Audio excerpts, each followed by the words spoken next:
गणना का सिद्धांत, प्रिंसिपल ऑफ काउंटिंग। इसके अंदर भी आप चयन करना सीखेंगे।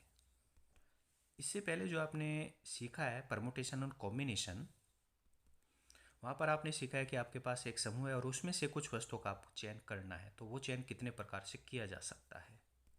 लेकिन यहाँ गणना के सिद्धांत में आपके पास एक समूह नहीं, एक से ज़्यादा समूह हो सकते हैं, एक, दो या तीन समूह हो सकते हैं और उनमें से कुछ वस्तुओं का चयन करना है।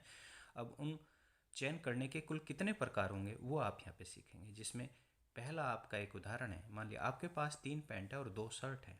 तो 3 पैंट है जिसको आपने मान लिया P1, P2, P3 और 2 शर्ट हैं S1 और S2। अब ये तो हो ही सकता है कि इन तीनों पैंट में से किसी भी एक पैंट को इन दोनों शर्ट में से किसी भी एक शर्ट के साथ पहना जा सकता है। अब पैंट 3 हो गई, 2 शर्ट हो गई, तो यहाँ आप ये प्रकार निकालेंगे, ये संभावनाएं ज्ञात करेंगे कि इन तीनों पैंटों को 2 शर्टों के साथ कितने प्रकार से पहना जा सकता है, यानी पहनने के लिए भिन्न भिन्न जोड़े क्या हो सकते हैं। तो यहाँ पे आप बना के ही देखेंगे तो P1 जो आपकी पहली पैंट है उसे आप S1 पहली शर्ट के साथ पहन सकते हैं, तो P1 S1 एक आपका एक जोड़ा हो गया। इसी प्रकार P1 S2 हो जाएगा, तो P1 को आपने इन दोनों के साथ लिया तो 2 प्रकार तो इसी के साथ हो गए। इसी प्रकार आप P2 S1 P2 S2 करेंगे, P3 S1 और P3 S2 करेंगे, तो ये जोड़े आपके संभावित जितने भी बन सकते हैं वो ये बने हैं, जिनकी काउंटिंग आप करें 1 2 3 4 5 6, कुल प्रकार कितने हो गए, 6 हो गए। और कैलकुलेशन कैसे ज्ञात करेंगे, मान लिया आप लिख लीजिएगा एक जगह कि कुल पैंट आपकी 3 थी, कुल शर्ट आपकी 2 हैं, तो यानी यहाँ पे 2 समूह हो गए। पहला समूह जिसमें 3 वस्तु हैं और दूसरा समूह जिसमें 2 वस्तु हैं। इन दोनों को आपस में, इन दोनों से आप दो दो, इन दोनों से एक वस्तु यहाँ से लेनी है और एक वस्तु आपको यहाँ से लेनी है, तो टोटल कितनी होगी, 2 वस्तुएं। यानी इन दोनों से आपको 2 वस्तुओं का चयन कितने प्रकार से करना है, वो आपकी संख्या इस तरीके से इन दोनों की गुणा कर दी जाएगी। पैंट तथा शर्ट के बने जोड़ों की संख्या बराबर 3 गुणा 2 बराबर 6। और ये 6 संख्या आप देख सकते हैं कि आपने ऊपर बना भी रखी है, 1 2 3 4 5 6। अब आप एक दूसरा उदाहरण लेंगे कि मान लिया आपके पास 2 बैग हैं, 3 खाने के डिब्बे हैं और 2 पानी की बोतल हैं। तो ये तो है कि आप जब स्कूल जाएंगे तो एक बैग, एक खाने का डिब्बा और एक पानी की बोतल लेकर जाएंगे, तो उसमें कुल कितने प्रकार से चयन कर सकते हैं। तो यहाँ पे आप डायरेक्ट कैलकुलेशन करेंगे। एग्जाम्पल आपको जैसे पिछले समझाया है उसी तरीके से आप यहाँ पे भी बैग को B1 B2, खाने के डिब्बे हैं, लंच बॉक्स है L1 L2 L3 ले सकते हैं, पानी की बोतल है तो यहाँ B1 B2 कर सकते हैं, या पानी की बोतल है वाटर ले सकते हैं W1 W2। तो यहाँ आप डायरेक्ट कैलकुलेशन करेंगे, स्कूल ले जाने के कुल प्रकार अब कितने हो जाएंगे, 2 गुणा 3 गुणा 2 बराबर 12। एक तीसरा उदाहरण कुछ अलग है, जैसे कि रोज ROSE, इस शब्द में आने वाले अक्षर से बनने वाले 4 अक्षर वाले शब्द जिसमें अर्थपूर्ण है या अर्थहीन है कितने बनाए जा सकते हैं।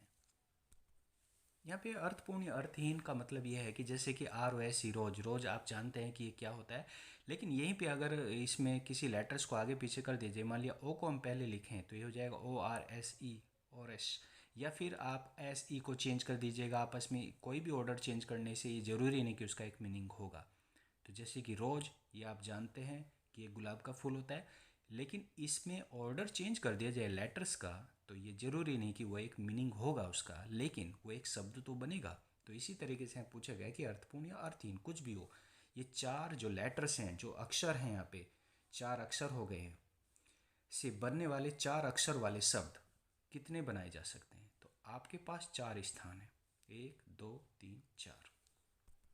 अब आप ये समझ लीजिएगा इन 4 लेटर में, इन 4 अक्षरों में से कोई से भी एक अक्षर पहले आप यहाँ रखें या यहाँ से शुरुआत करें, किसी किधर से भी शुरुआत कर लीजिए। सपोज हम यहाँ से शुरुआत करना चाहते हैं कि यहाँ आपका, जब आप इन चारों से कोई शब्द बनाएंगे तो यहाँ पे R भी आ सकता है, ये जो O है उसको भी रख सकते हैं, यह जो S है इसे भी रख सकते हैं, या फिर E भी रख सकते हैं। तो इस जगह आप कितने अक्षर रख सकते हैं, इस खाली स्थान को कितने तरीके से भर सकते हैं, यानी इन चारों में से कोई सा भी शब्द आप यहाँ पर रखना चाहेंगे तो इसका मतलब इस खाली स्थान को आप 4 तरीके से भर सकते हैं।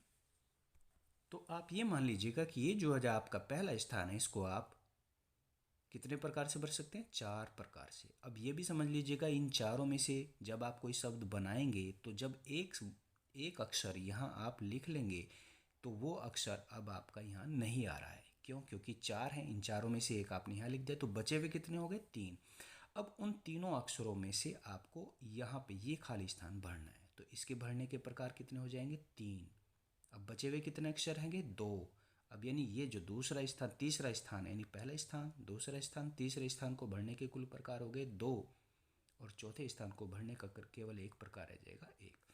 तो यहीं पे मैंने लिखा है कि पहले स्थान को आप कितने प्रकार से भर सकते हैं? बराबर 4। दूसरे स्थान को कितने प्रकार से भरेंगे? 3। तीसरे स्थान को भरने के प्रकार 2, और चौथे स्थान को भरने के प्रकार 1। तो इस प्रकार गुणन सिद्धांत द्वारा चारों स्थान को भरने के तरीके की कुल संख्या क्या हो जाएगी? 4 × 3 × 2 ×